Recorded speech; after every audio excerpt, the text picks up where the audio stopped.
Morning students of Saraswati Vidya मंदिर commerce section class 11 subject economics chapter 2 the theory of consumer behaviour. In previous video we discussed over theory of consumer behavior through indifference curve approach. Indifference curve theory of consumer behavior या इसी को हम लोग ordinal theory of consumer behaviour भी कहते हैं. And this is also known as consumer equilibrium theory in two commodity case. जैसा कि हम लोग जानते हैं कि आरजीडी एलन और हिक्स ने मार्शल के उपयोगिता विश्लेषण सिद्धांत को अमान्य कर दिया और उसकी जगह पर उन्होंने तटस्थ वक्र विश्लेषण इंडिफरेंस कर्व थ्योरी को दिया. इंडिफरेंस कर्व थ्योरी को देने के पीछे आरजीडी एलन और हिक्स का की मान्यता जो थी वो मार्शल के मान्यता के बिल्कुल विपरीत थी. जहां मार्शल ने यूटिलिटी को एक मेजरेबल कॉन्सेप्ट माना था, मनी के रूप में हम यूटिलिटी को मेजर कर सकते हैं, और उन्होंने संख्यावाचक दृष्टिकोण से उपयोगिता के माप की बात की थी.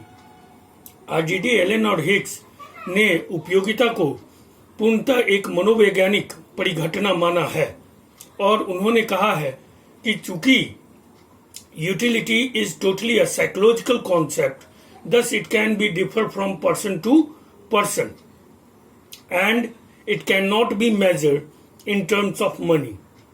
आरजीडी एलन और हिक्स ये भी कहे कि मार्शल का जो मुद्रा को की सीमांत उपयोगिता को तटस्थ या कांस्टेंट मानने का जो उनकी मान्यता है, एजम्पशन है, वो भी गलत है, क्योंकि law of diminishing marginal utility के अनुसार हम मुद्रा की सीमांत उपयोगिता को सभी के लिए स्थिर नहीं कर सकते हैं.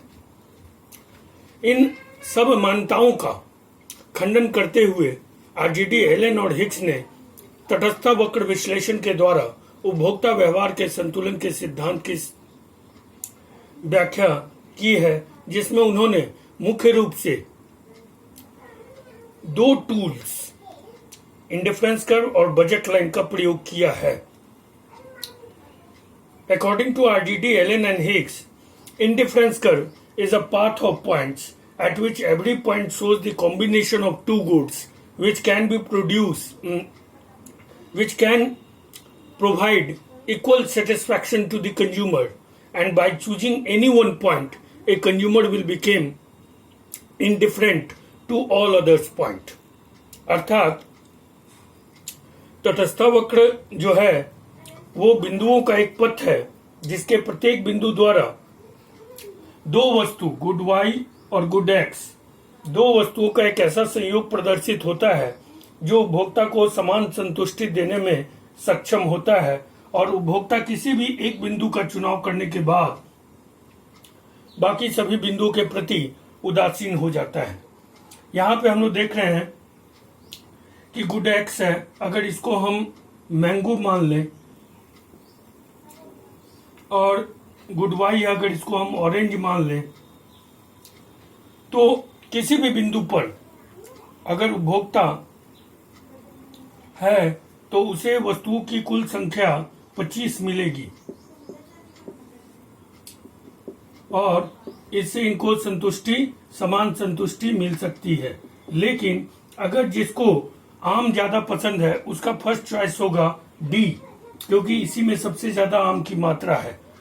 अगर डी वो नहीं ले पाता है तो दूसरा चॉइस होगा सी. अगर वो सी नहीं ले पाता है तो उसका तीसरा चॉइस होगा बी, और अगर वो बी भी नहीं ले पाता है तो उसका चौथा चॉइस होगा ए. और अगर जिसको ऑरेंज ज्यादा पसंद है उसका पहला चॉइस होगा ए, क्योंकि इसी में सबसे ज्यादा ऑरेंज की संख्या है. दूसरा चॉइस होगा बी, तीसरा चॉइस होगा सी, और चौथा चॉइस होगा डी. यहीं पे साइको डिफर की बात सामने आ जाती है कि जिसके लिए डी कोई कॉम्बिनेशन चौथा चॉइस है तो वहीं पे दूसरे कंज्यूमर के लिए वो पहला चॉइस है. तो इस आधार पर आरजीडी एलन और हिक्स ने कंज्यूमर यूटिलिटी को एक साइको फेनोमेनन मानते हुए साइको डिफरेंस की बात कही है और उसको सिद्ध किया है। अब सवाल ये उठता है कि इंडिफरेंस करके डिफरेंट पॉइंट पर कंज्यूमर कौन सा पॉइंट लेगा और वो इक्विलिब्रियम में होगा। तो इसके लिए कंज्यूमर कौन सा पॉइंट लेगा ये उसके पॉकेट पे डिपेंड करता है, यानी बजट लाइन पे डिपेंड करता है। बजट लाइन या प्राइस लाइन, कीमत रेखा या बजट रेखा। ये आप देख रहे हैं कि ये बजट लाइन है and it shows the maximum purchasing capacity of a consumer. Budget line और कुछ नहीं बल्कि maximum purchasing capacity of a consumer at the given price of two goods and with his given income in a given time period। यानी एक दिए हुए समय में वस्तुओं के दिए हुए कीमत पर बजट रेखा उपभोक्ता के दिए हुए आय से दोनों वस्तुओं की खरीदी जा सकने वाली अधिकतम मात्रा को प्रदर्शित करने वाली रेखा है। और बजट लाइन एक्चुअली में ये ट्रायंगल जो है ये परचेजिंग कैपेसिटी को बताता है कंज्यूमर के।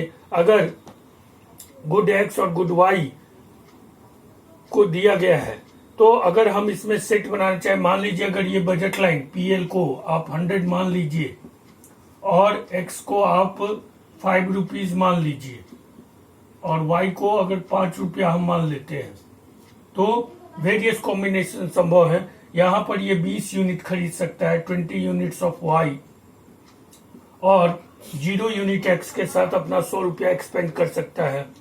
बी कॉम्बिनेशन हो सकता है कि ये 15 यूनिट वाई खरीदे और 5 यूनिट एक्स खरीदे और फिर इसका 100 रुपया खत्म हो सकता है। सी कॉम्बिनेशन हो सकता है कि ये 10 यूनिट एक्स और 10 यूनिट वाई खरीदे तो भी इसका 100 रुपीज खत्म हो सकता है। और डी कॉम्बिनेशन हो सकता है कि ये 15 यूनिट एक्स और 5 यूनिट वाई खरीदे, या ई कॉम्बिनेशन हो सकता है कि ये टोटल 20 यूनिट एक्स खरीदे। तो दीज आर वेरियस कॉम्बिनेशन। अगर इस कॉम्बिनेशन को हम टेबुलर ड्रॉ करते हैं तो हमको बजट सेट मिलता है। बजट सेट या प्राइस सेट जिसको आप कह सकते हैं, तो it is a tabular presentation which shows the different combination of goods which can be purchased by a consumer with his given income and at the given prices of the good।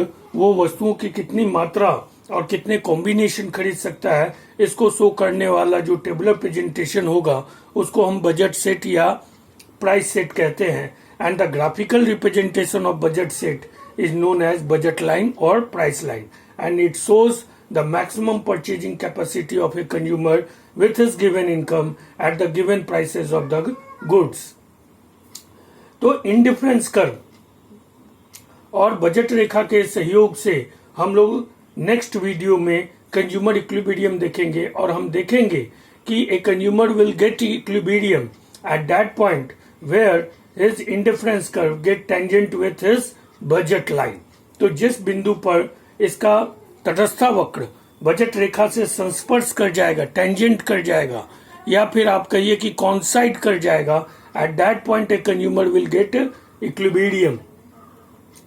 Budget रेखा का slope जो होता है, चूंकि ये दोनों का slope, budget रेखा का स्लोप -px/py होता है क्योंकि ये ऊपर से नीचे की ओर ऋणात्मक ढाल लिए हुए गिरती है, और नेगेटिव स्लोप ये दर्शाता है कि जब आप किसी एक एक्सिस पे बढ़ेंगे तो अनिवार्य रूप से दूसरे एक्सिस पर आप घटेंगे। इंडिफरेंस कर्व का स्लोप हम लोग देख रहे हैं कि इंडिफरेंस कर्व में जब वो ए से बी की तरफ या बी से सी की तरफ आता है या डी से सी की तरफ और सी से बी की तरफ जाता है, यानी ऊपर से नीचे आता है या नीचे से ऊपर जाता है, तो वो कुछ वस्तुओं की मात्रा को छोड़ता है और कुछ वस्तुओं की मात्रा को लेता है। इसे मार्जिनल रेट ऑफ सब्स्टिट्यूशन कहते हैं। When a consumer travel from top to down on indifference curve, he substitute Y for getting extra unit of X, and Y he travel from lower to upper, then he substitute X for getting extra unit of Y. और ये जो rate होगा ये marginal rate of substitution x for y and y for x, ये rate negative होगा, यानी ये घटते हुए क्रम में होगा। और ये सब क्यों होगा, इक्विलिब्रियम कहाँ होगा, इन सब के लिए हम लोग नेक्स्ट वीडियो का इंतजार करेंगे। तब तक आप लोग इंडिफरेंस कर्व के बारे में जाने और बजट लाइन के बारे में जाने। बजट लाइन को बजट सेट के साथ आप बनाइएगा और इंडिफरेंस कर्व को ड्रॉ करके उसका डेफिनेशन लिखिएगा। और नेक्स्ट वीडियो में हम लोग इक्विलिब्रियम को देखेंगे। इससे आप अपने फेयर नोटबुक में नोट कर लेंगे और इसको इंडिफरेंस कर्व और बजट लाइन की परिभाषा को याद करेंगे और बजट लाइन को के बजट सेट को आप टेबुलर प्रेजेंटेशन में लिख करके उसको अपने नोटबुक में फेयर करेंगे। Till then take care, bye.